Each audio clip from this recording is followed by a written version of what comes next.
Hi, it's Emma at Make and Fable, and in today's top tip video, I'm going to be talking about ways to control longer lengths of cord when you are doing your macrame.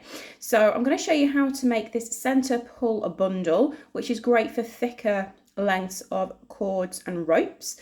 And also we're going to talk about using cards to wrap the thinner lengths of cotton around too. Let's get started. So to begin with, I'm going to show you how to make this center pull bundle of cord. Now this is great for thicker cords and ropes. So this is, I think, about a 6mm braided macrame rope. It will work for even thicker than this, and it will work with slightly thinner too. Now the center pull bit means that when you need more cord, so if you pretend that this section here is my working cord that's attached to my macrame over here, when I need more, all I do is pull and it comes out of the middle of the bundle. Let me show you how it's done. So I've got about a 5 meter length of this sort of 6mm braided cord here. And I'm going to show you how to make a center pull bundle from this.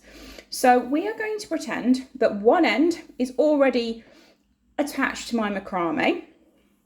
So we'll pretend that this end here is already attached, and I've got this 5 meter length of working cord that's going to get in a complete tangle if I leave it like this. So what I'm going to do is create a center pull bundle. So you want to give yourself a good sort of 40 to 50 centimetres, depending on what you're creating, of working cord. So remember, this bit here is already attached to my fictional macrame up that way. Give yourself about 40 or 50 centimetres of working cord spare, and then you're going to hold on to it in your hand and you're just going to start wrapping. So I tend to wrap loosely around sort of about 4 fingers, like so, and you just keep wrapping until you've got about 50 centimetres of cord left.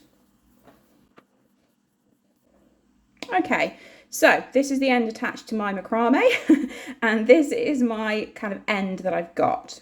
So slide your bundle off your hand, trying to keep it all together, and with the loose end you want it sort of in the middle of your bundle, and then you start wrapping around the bundle as tightly as you can.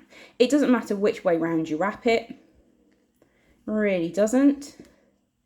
And then keep going, and once you've got this little end to secure it, all you want to do is tuck it under that last wrap, like that, and pull it tight.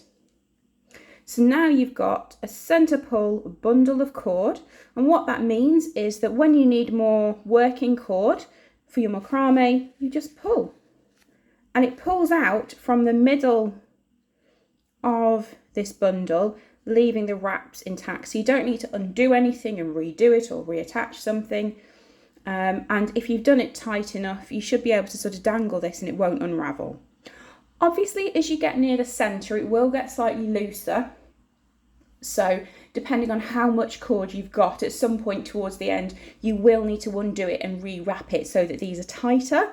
But I still find that this is by far my most preferred way of dealing with long lengths of cord. So we've seen how to deal with chunkier cords, but what if you've got a thinner macrame cord? So this is a 1mm macrame twine or cord. You could create a center pull bundle using this, especially if you're using a really long length of it, but if you're using just a couple of meters of it, the center pull bundle doesn't work particularly well for this thickness of thread or cord. So what I've used here is actually an embroidery floss card. So these are often used to store embroidery thread ends once you've kind of started using them. This is a cardboard one, you can get them in plastic as well, or if you want to make your own, this is just a piece of cardboard that I've cut out into a rectangle. This is sort of grey board from some packaging. You can buy grey board if you don't have any suitable cardboard at home to create your own, and then you just cut a couple of notches in it to hold the cord. Let me show you how it works. So I've got about a 2 meter length of this 1mm cord here, which doesn't sound a lot, but even a 2 meter length of this will get tangled, especially if you've got several of them on the go.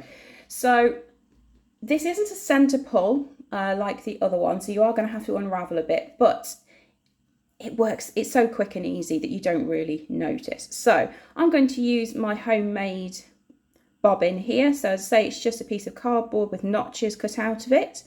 You don't need to use the notch to start off with. I just hold it in the middle of the card and start wrapping. Now you can do this super neatly and start at one end and work your way across. I tend to be a little bit more haphazard about it, if I'm being honest with you. And you just want to keep wrapping until, again, you've got a nice kind of like suitable working length left.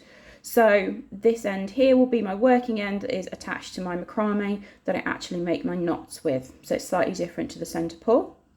Once you're happy with the length of working cord you've got, you just hook it onto the notch. And as long as that's tight enough, you should be able to let that dangle without it coming undone. When you need to release a little bit more working cord, you just undo it, unravel a bit more, and secure it. So these won't last forever. Eventually this will start kind of breaking, fraying, or the notch will be enlarged so it won't hold onto the cord anymore. But as I say, it's just literally a little bit of cardboard, and you can buy these really cheaply as well if you're using the ready-made ones. I hope this top tip has been useful for you when dealing with longer lengths of macrame cords. Let me know what you think if you try either of these methods, or if you've got a different method that you really like to use, let me know in the comments below.